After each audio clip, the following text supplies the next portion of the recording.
चलिए बात करते हैं आज एक ऐसे सवाल की जो बहुत लोग पूछते हैं कि कैसे हम न्यूमेरिकल को बहुत जल्दी कर लें। ये वीडियो उन बच्चों के लिए नहीं है जिनके कॉन्सेप्ट ही खराब हैं। आपको कोई चीज जल्दी करनी है, इसका मतलब है कि आप करेक्ट आंसर निकाल रहे हैं, ये नहीं कि आप उसको जल्दी कर रहे हैं बट वो गलत भी हो। जिस तरीके से अगर मैं आपसे पूछूं कि भाई 35 का स्क्वायर क्या होता है, यानी कि 35 इंटू 35, कोई बोल दे 35, फिर मैं बोलूंगा यार 35 इंटू 35 जो होता है वो हमारे पास 1225 होता है, यानी कि 1225। पर वो बच्चा बोले फिर कि सर मैंने जल्दी तो कर दिया। तो जल्दी का मतलब यहां पे गलत नहीं है, हमें सही करना है। तो पहली चीज आपके कॉन्सेप्ट क्लियर होने चाहिए। और ये वीडियो मैंने यहां पे बेसिकली बनाई तो है कि फिजिक्स के न्यूमेरिकल्स को सॉल्व करने के लिए, पर आप इसको अप्लाई कर सकते हैं कहीं पर भी जहां पे आप न्यूमेरिकल्स डेटा के साथ काम कर रहे हैं, चाहे वो मैथ्स हो, चाहे वो स्टैटिस्टिक्स हो, या फिर कोई और दूसरा सब्जेक्ट। आपको एक लाइफ लॉन्ग याद रहेगा कि किस तरीके से एक न्यूमेरिकल्स को अप्रोच करते हैं। ठीक है, चलिए बढ़ते हैं आगे। फर्स्ट थिंग फर्स्ट कि हमें अगर बहुत तेज कैलकुलेशंस करनी है तो कैसे करनी है। मैंने इसमें अपने पूरे एक्सपीरियंस को ऐड किया है, मतलब जितने 10-12 साल मुझे हो गए पढ़ाते हुए। बहुत सारे स्टूडेंट्स को देखा है, बहुत सारे स्टूडेंट बहुत जल्दी आंसर्स निकाल देते हैं। इवन मैं इतनी देर सोचता हूं कि हाँ इस क्वेश्चन में क्या करेंगे, इतनी देर में मुझे पता लगता है कि बच्चे ने आंसर निकाल दिया और सही आंसर निकाल दिया। ठीक है, गलत वालों की तो बात ही नहीं करेंगे हम यहाँ पे कि गलत वाले भी होते हैं हमारे पास स्टूडेंट्स, बट सही आंसर्स निकालने वाले। और वो क्या करते हैं, ऐसी क्या खास बात उनमें रहती है, उस पर बात करेंगे। फिर तो फर्स्ट थिंग फर्स्ट, चलिए भैया आगे बढ़िए। हमारे पास ठीक है, तो आपको सबसे पहली चीज जैसे मैंने कहा कॉन्सेप्ट क्लियर होने चाहिए, आपके फॉर्मूलाज आपको याद होने चाहिए। फॉर्मूला नहीं आएगा तो फॉर्मूला आप गलत अगर रख दिया तो आंसर ही गलत आएगा, तो फॉर्मूले आपको याद होने चाहिए।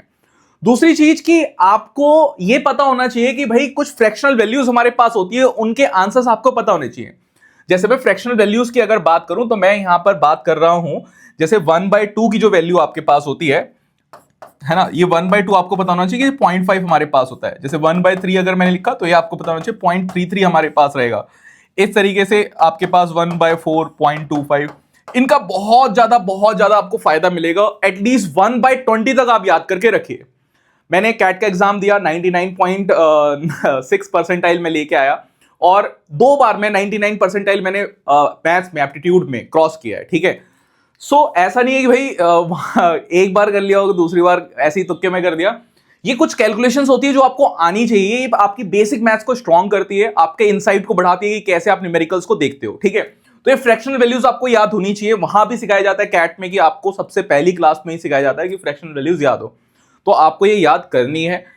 बहुत ही कम टाइम लगता है, 1/20 तक बड़ी इजीली याद हो जाती है। फिर इसके बाद जो आपको याद होने चाहिए वो हमारे पास रहते हैं कुछ स्क्वायर्स, 20 तक याद कर लो, क्यूब्स याद होने चाहिए, एंड पाइथागोरन ट्रिपलेट्स। आप देखेंगे फिजिक्स में मल्टीपल टाइम्स आप पाइथागोरस थ्योरम लगाते हैं, है ना, तो वहां पे अगर आपको ट्रिपलेट्स ही याद है, जैसे कि हमारे पास 2 3 5 इस तरीके से, 3 4 5 आपके पास हुआ, है ना, 3 4 5 आपके पास है, 12 13 हमारे पास रहता है। तो ये ट्रिपलेट्स आपको अगर याद रहेंगे तो बहुत बहुत फायदा रहेगा, आप जल्दी से आंसर्स को फाइंड आउट कर सकते हैं। ठीक है, तो ये भी हमें बहुत ज्यादा हेल्पफुल रहता है। ठीक है, अब बढ़ते हैं आगे। तो पहली चीज अपनी ये क्लियर करके रखो, फिर हम बात करेंगे कि अप्रोच हमारे पास क्या होनी चाहिए, वो तो बाद में आती है, पर पहली चीज ये है कि ये आपको हर जगह काम करेगी। अब बात करते हैं कि फ्रेमवर्क क्या होता है। अगर मैं इस फ्रेमवर्क की बात कर रहा हूं, इसको मैं काफी सालों से यूज कर रहा हूं ये फ्रेमवर्क। ठीक है, इवन जब हमारे पास आर्टिफिशियल इंटेलिजेंस भी नहीं होती थी, मैंने फिर कुछ साल कंप्यूटर में भी काम किया, उनके एल्गोरिदम को भी ट्रेन किया, है ना, आर्टिफिशियल इंटेलिजेंस में। और अब अगर चैट जीपीटी से भी मैंने हेल्प ली कि भाई असली में काम कैसे होता है, मतलब कैसे आपको फर्स्ट स्टेप सोचना है, फिर सेकंड सोचना है, फिर थर्ड सोचना है। तो ये एक थिंकिंग एबिलिटी, एक प्रोसेस है जो आप अगर इस तरीके से सोचेंगे, तो कंप्यूटर जब इस तरीके से सोच रहा है तो आप भी इस तरीके से सोच के बड़ी आसानी से काम कर सकते हैं। एंड जब आपको पता होगी यार सीक्वेंस यही होता है, आप किसी भी एक सीक्वेंस से दूसरे सीक्वेंस में जल्दी से पहुंच सकते हैं, बजाय उसके कि आप रैंडमली सोच रहे हैं, है ना। इवन मैं आपको एक एग्जांपल देता हूं कि जैसे मैं चेस मुझे बहुत पसंद है, ठीक है, एंड मैं अपने एक दोस्त के साथ खेल रहा था एंड वो मुझे हरा देता है। फिर मैंने पूछा यार इतनी जल्दी कैसे हरा लेता है, कैसे सोच लेता है कि कहां कहां पे है। तो उसने बोला कि ये ना मनोज, मतलब हमारे पास कुछ ओपनिंग्स होती है, फिक्स है कि इसके कॉरस्पॉन्डिंग जो है, अगर मैं इस वाले पॉन को चलूंगा या फिर रूक्स को चलूंगा या फिर हमारे पास जो भी हमारे पास रहता है पीस, अगर मैं इस पीस को मूव करता हूं तो हमारे पास एडवांटेज रहेगी। तो मैंने कहा यार ये याद रखने से दिमाग कहां चल रहा है। तो बोला यार कुछ एल्गोरिदम्स होते हैं, इसको फॉलो करेंगे तो ये काम हो जाता है। फिर इसी तरीके से आपने देखा होगा कि रूबिक क्यूब हमारे पास होता है, रूबिक क्यूब को आप सॉल्व करो तो एक बच्चा पूरा का पूरा लॉजिक लगा के सॉल्व करेगी, यार ये वाला क्यूब उधर की तरफ जाना चाहिए, और एक है कि एल्गोरिथम से सॉल्व कर दे। हम यहां पर दिमाग को इंप्रूव करने की बात नहीं कर रहे हैं, हम बात कर रहे हैं कि तेजी से आपको कैसे काम करना है। तो ये कुछ सीक्वेंस है जिसको आप फॉलो करेंगे तो काफी तेजी से काम कर सकते हैं। पहली चीज, कभी भी आपको अगर न्यूमेरिकल दिख रहा है आप उसको तुरंत से रीड करें, रीडिंग हैबिट आपकी फास्ट होनी चाहिए, कॉम्प्रिहेंशन आप पढ़ते ही आपको ना डेटा दिख जाना चाहिए। तो सबसे पहले आपको देखना है डेटा, वेरिएबल्स, कि कितने डेटा आपको गिवन है और क्या क्या आपको निकालना है। लुक फॉर वेरिएबल्स, क्योंकि जो कहानी लिखी हुई है उससे आपको कोई मतलब नहीं है, आपको मतलब है कि आपने जो पढ़ा है उससे रिलेटेड डेटा वहां पे कौन कौन सा दे रखा है। लुक फॉर वेरिएबल्स देखो, अननोन देखो कि क्वेश्चन में अब अननोन क्या है, निकालना क्या है, क्या चीज गिवन है, क्या चीज निकालनी है। बचपन से हम ये काम करते हैं, बट जैसे जैसे हम बड़े होते रहते हैं हमें लगता है यार ये तो बहुत ही छोटी सी काम है, क्या कर रहे हैं, पर असली में ऐसी ही देखी जाती चीजों को। थर्ड स्टेप आपके पास क्या है कि जब आपको पता लग गया कि यार इतने वेरिएबल्स दे रखे हैं, ये हमें निकालना है, तो फॉर्मूला सोचो, अपने दिमाग पे जोर डालो, बैक लिंकेजेस क्रिएट करो न्यूरॉन्स की, यार कौन सा ऐसा फॉर्मूला है जिससे आपके पास आंसर आ जाएगा। हो सकता है कि डायरेक्ट फॉर्मूले से आंसर आ जाए, हो सकता है कि डायरेक्ट फॉर्मूले से ना आए, इस फॉर्मूले का भी फॉर्मूला आपको यूज करना पड़े, हो सकता है कि आपको डिराइव करना पड़े, बट जो काम हमारे पास होगा वो थिंकिंग प्रोसेस का वो यहां से स्टार्ट होगा, बट ये वाला काम आपका फास्ट हो सकता है।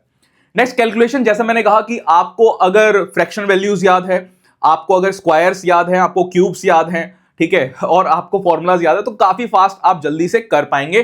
तो ये बेसिकली किसी भी क्वेश्चन को सॉल्व करने के लिए हमारे पास क्या रहता है, एक सीरीज रहती है, एक पैटर्न रहता है, एंड जितने भी लोग बहुत ही तेजी से करते हैं वो इस पैटर्न को फॉलो करते ही करते हैं, ठीक है, बजाय इसके कि वो एक साथ डेटा को देख ले कि हाँ ये डेटा हमारे पास आ गया, इनके फॉर्मूलाज क्या रहते हैं, इनको अप्रोच करेंगे, काम हो जाएगा। कोई भी मतलब लॉजिक भी अगर आपको लगाना है ना, कि अगर ऑप्शंस देख के, तो भी आप यही काम करेंगे।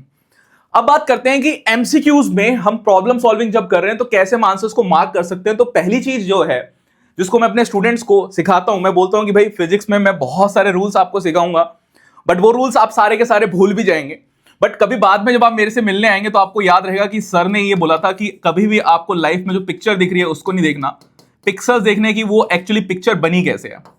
तो मैं ये कहता हूं कि बड़ी बड़ी प्रॉब्लम अगर आपके पास आ रही है उससे हमें कोई मतलब नहीं है, उस प्रॉब्लम को छोटे छोटे पार्ट्स में ब्रेक कर दो, और जो एक छोटा पार्ट ऐसा होगा कि जिसको आप सॉल्व कर पाएंगे इजीली। भाई कुछ पार्ट तो मैनेजेबल होगा ना, जैसे बहुत बार हम एक ही सिस्टम ऑफ अप्रोच यूज करते हैं फिजिक्स में मल्टीपल टाइम, कि अगर हमें सेंटर ऑफ मास निकालना है उसके लिए वही काम रहेगा, हमें इलेक्ट्रिक फील्ड निकालनी है, फोर्स निकालनी है, सब जगह सेम अप्रोच चल रही होगी कि हम क्या करें, बड़े से क्वेश्चन को छोटे से पार्ट में ब्रेक करें, यानी उसको डिफरेंशिएट करें और फिर उसके बाद हम उसको सॉल्व कर लें, इंटीग्रेट कर लें बाद में, ठीक है। तो पहली अप्रोच हमारे पास ये होती है कि छोटे पार्ट को आप ढूंढ लो, ब्रेक डाउन कर लो प्रॉब्लम को छोटे पार्ट में। सेकंड जो अप्रोच आपको बहुत ही जल्दी आंसर दे सकती है वो है हमारे पास डायमेंशनल एनालिसिस। आपको बहुत सारा डेटा दिखेगा, कई बार आपको लगेगा कि यार ये डेटा क्या शो कर रहा है, ये सही भी है कि गलत है। हमारे पास बहुत सारे ऑप्शंस ऐसे रहते हैं जो कंप्लीटली वेरिएबल्स में हो, आपको लगे यार इतना सॉल्व करके ये वेरिएबल्स कैसे बनाए जाएंगे, तो सिंपल सी एक अप्रोच आपको बताता हूं, बस चेक कर लो कि डायमेंशनली क्या वो करेक्ट है।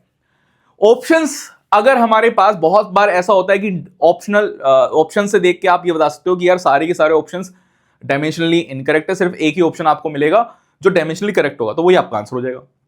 जितने भी ऑप्शंस आपके पास हैं वो डायमेंशनली करेक्ट होने चाहिए, ठीक है। नेक्स्ट हमारे पास है अप्रोक्सीमेशन। मैं इसको बहुत बार यूज करता हूं और एमसीक्यू में तो आप इसको यूज कर ही सकते हो, ठीक है, सब्जेक्टिव की हम बात नहीं कर रहे हैं।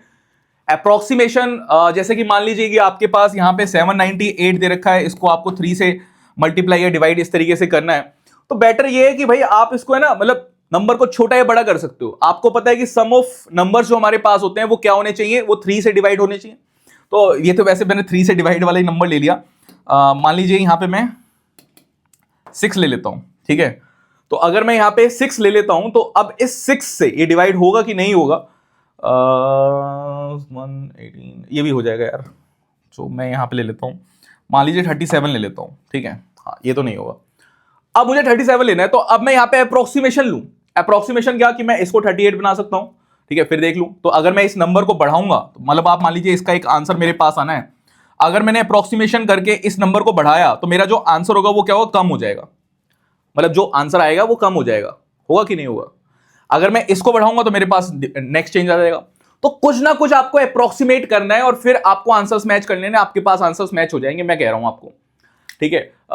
वैल्यूज आपको देखनी पड़ेगी कि ऑप्शंस में ज्यादा दूर दूर वैल्यूज हैं, तो ये आप बिल्कुल यूज करिए, आंख बंद करके यूज कर सकते हो, सही आंसर्स आते हैं, ठीक है। नेक्स्ट हमारे पास रहती है कि आप अप्लाई कर सकते हैं शॉर्टकट फॉर्मुलाज। बहुत सारे क्वेश्चंस ऐसे होते हैं जिसमें शॉर्टकट फॉर्मुलाज लगते हैं। अच्छा, याद ये रखना है कि शॉर्टकट सीख रहे हैं, कुछ गलत नहीं सीख रहे।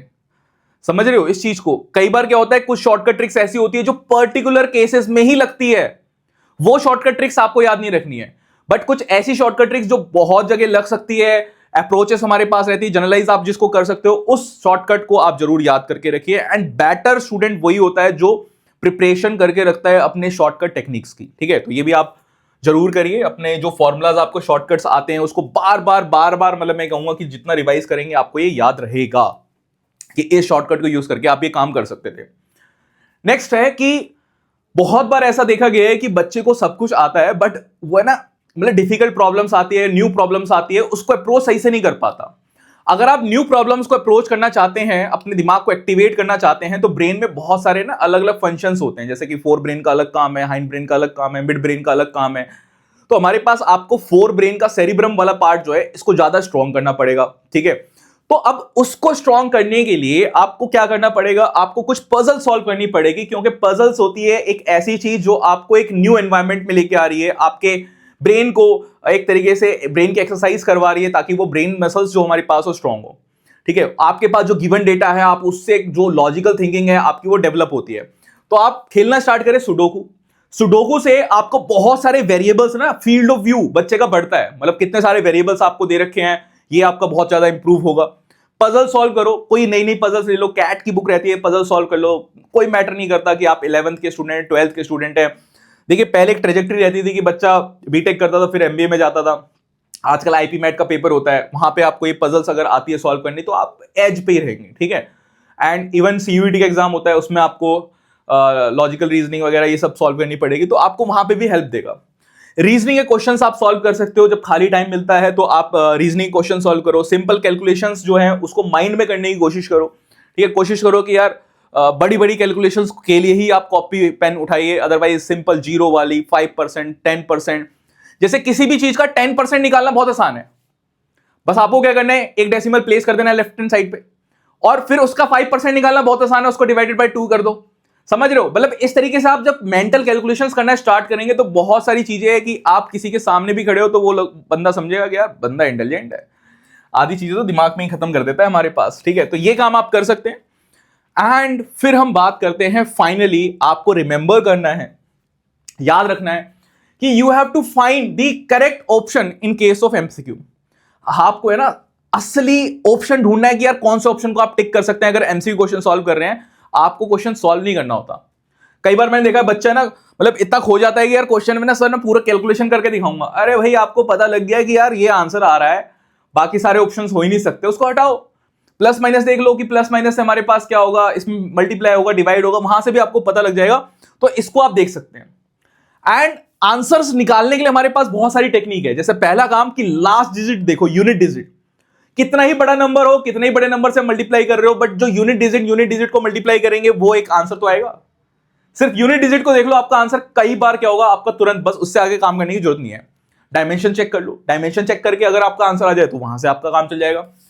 फिर फॉर्मूले की टर्म्स में सोचो कि यार प्लस होना चाहिए, माइनस होना चाहिए, डिवाइड होना चाहिए, मल्टीप्लाई होना चाहिए, डिफरेंशिएट होना चाहिए, इंटीग्रेट होना चाहिए, क्या हमारे पास आंसर होगा, साइन आएगा, कॉस आएगा, इस तरीके सोचोगे वो काम हो जाएगा।